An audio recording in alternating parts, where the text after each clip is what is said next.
دیوانے دنیا کو جگا کر دم لیں گے، ہم ایک خدا کے قائل ہیں، بن تار کا ہر بت توڑیں گے، ہم حق کے نشاں ہیں دنیا میں، باطل کو مٹا کر دم لیں گے۔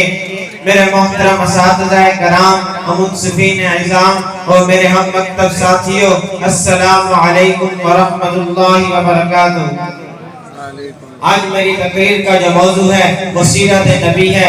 سیرت نبی میں جو میرے نبی کا ایک موضوع اور بھی ہے جسے جذبہ جہاد کہتے ہیں۔ اسی جذبہ جہاد کے لیے میرے رب نے کہا یا ایھا النبی حرض المؤمنین علی القتال، اے نبی جی مومنین کو جہاد کے لیے تیار کیجئے۔ جب میرے رب کا یہ پیغام اترا اس وقت مدینہ کی در و دیوار سے یہ آواز آنے لگی یا اللہ الکبیر حی علی الجہاد، نبی جی مومنین کو جہاد کے لیے تیار کیجئے۔ کیسر کسرا کی ہوا اکھڑنے لگی۔ میرے نبی انن نبی جلا کذب عبد المطلب کا رضا پڑھتے ہوئے کبھی احد کے میدانوں میں، کبھی بدر کے میدانوں میں، کبھی خندق کے غاروں میں، کبھی حنین کے میدانوں میں انن نبی جلا کذب عبد المطلب کا رضا پڑھتے ہوئے کفر کے ایمانوں کو ملیا میٹ کرتے چلے گئے۔ میرے نبی نے کہا ربا جہاد کرتا رہوں۔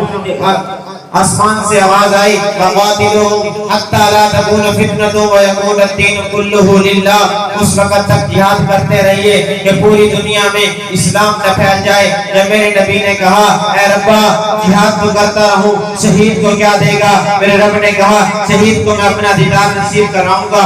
میرے نبی سے رہا نہ گیا، بول پڑے لَوَدِدتُّ أَنِّي أُقْتِلَ فِي سَبِيلِ اللَّهِ ثُمَّ أُحْيَا ثُمَّ أُقْتَلْ ثُمَّ أُحْيَا ثُمَّ أُقْتَلْ۔ جب میرے نبی نے جان نثاروں نے میرے نبی کا یہ جذبہ جہاد دیکھا، ان سے رہا نہ گیا، وہ بھی بول پڑے نحن الذی بیعوا محمدا علی الجہاد ما بقینا ابدا۔ میرے نبی کے جان نثاروں میں جذبہ جہاد کی اس طرح طرف تھی۔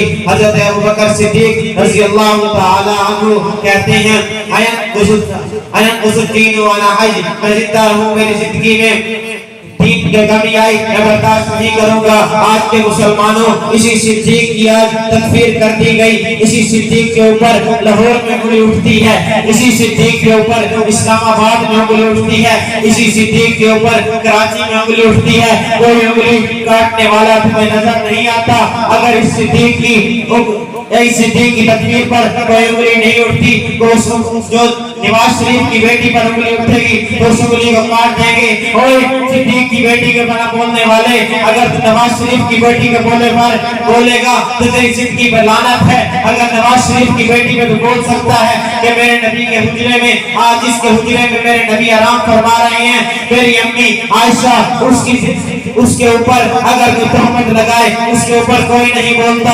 اس لیے صدیق اکبر نے ساری زندگی نبی کے نام کی ہے۔ اسی لیے شاعر کہتا ہے سب میں گو رسالت گل گل کو پھول بس، صدیق کے لیے خدا کا رسول بس۔ آخر میں بس یہی کہوں گا فانوس بن کر جس کی حفاظت خود ہوا کرے، وہ شمع کیا بجھے جسے روشن خود خدا کرے۔ وآخر دعوانا الحمدللہ رب العالمین۔